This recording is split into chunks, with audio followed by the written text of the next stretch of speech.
Right, in today's video I'm going to show you how to create a shortcut for the internet and show you how to amend that shortcut if you have a problem. So let's get started.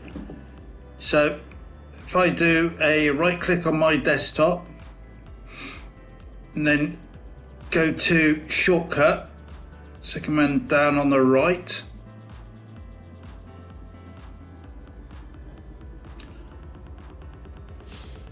then type in the URL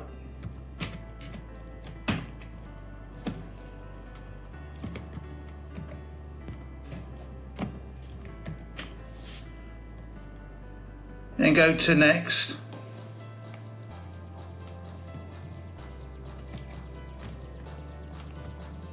Not very good with typing today, BBC News.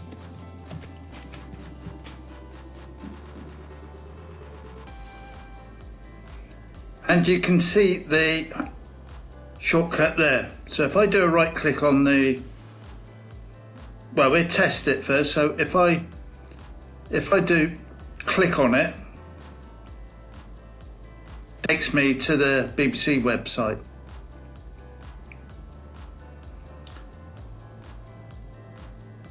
So if I do a right click on the shortcut, I can then go to properties. And you can see all the details. You can change the icons in there.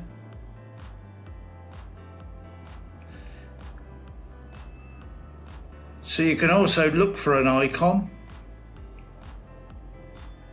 So if I change that to that one, I can create a shortcut key. I can change the URL. So if I wanted it to go to the BBC weather site or some other URL extension, I can change it on there.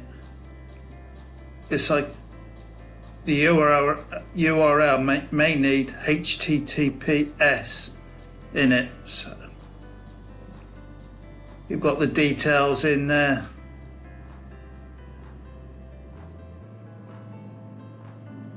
You can hide it, read only. Then if I tap on apply and OK, you can see it's changed it. There, I can drag it around. If I wanted to, I could drag and drop by left clicking it and dropping it into one of the folders. So I could have a folder with all the different URLs in, so that I've got a nice, clean, tidy desktop. So if you like this video, please like and subscribe. Watch how I created a folder in the next video.